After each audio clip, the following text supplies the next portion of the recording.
I grew up in a black household, you know. We used to go to church every Sunday. Started the Missionary Baptist Church, you know.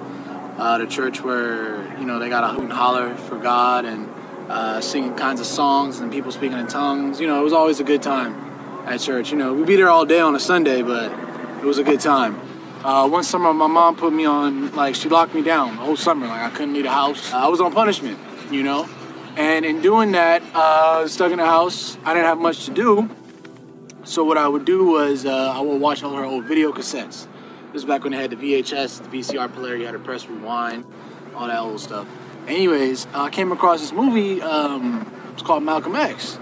And I heard about Malcolm X, but you know, in school, in public school especially, they don't teach you a lot about Malcolm. You hear a lot about Martin Luther King, all these other people, you know, the more pacifist, you know, activists and things like this. But I never really learned much about Malcolm X. So I remember looking at this video because I'm like, man, this is a lot of videos. It's 2 videos. Like, it's a long movie.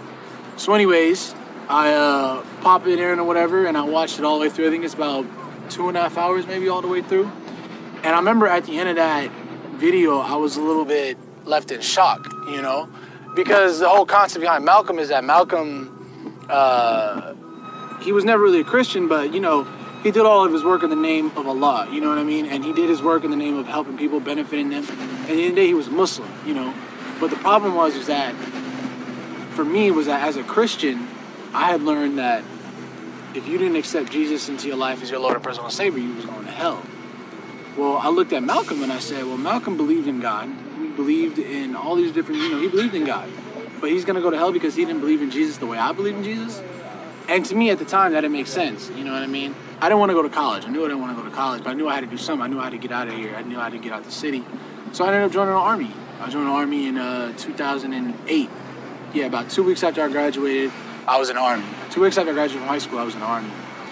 And the military was a very interesting experience because in the military, you're not paid to think for yourself. They do all the thinking for you. They tell you when and where to go.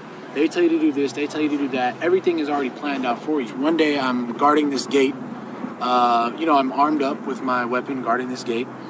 And this truck approaches. And the truck approaches and it gets closer to the gate. And I'm telling the truck to stop. I'm saying stop, stop, stop, stop, telling the truck to stop. The truck stops, the driver gets out, and he starts walking towards the gate. Well, I tell him, I say, you have to stop. You know, I'm yelling at him, stop, stop, stop, stop, stop, stop. And the whole time he's coming at me, he has this smile on his face. So I'm thinking in my head, this man is crazy. This man is loony. He's out of his mind. I don't know what's wrong with him. Anyways, he continues to come closer and closer and closer. And by this time, I've pointed my weapon at him. I'm telling him I'm going to shoot and all this stuff. But something was telling me not to shoot. Something was telling me not to pull the trigger. So I didn't. And what happens is that he approaches me, and from his underarm, he produces his paperwork, telling him that it was okay for him to get in the gate. Well, in the conversation I'm having with him, I'm telling him, you can't come into the gate.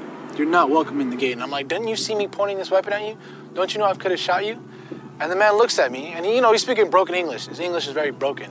He looks at me with a smile on his face, and he points his finger to the sky like this, and he says, I only fear Allah. And in my head, I'm like, all right, dude, whatever. Like, you know what I mean? Like, you got problems, you know what I mean? You out here defying guns and stuff. No, you're tripping out, whatever, right? So what happens is that I come back out to California about October of 2011, and then I took my Shahada at Farouk because I knew a guy that actually was going there at the time that I had met through some other friends that was going there at the time, and he invited me to come through and take my Shahada. And, you know, one thing that I would say to everybody that's watching this, or, you know, to anybody that's interested in Islam, is do not hesitate to go out and do the research and visit a masjid. You know what? I'm not going to lie to you.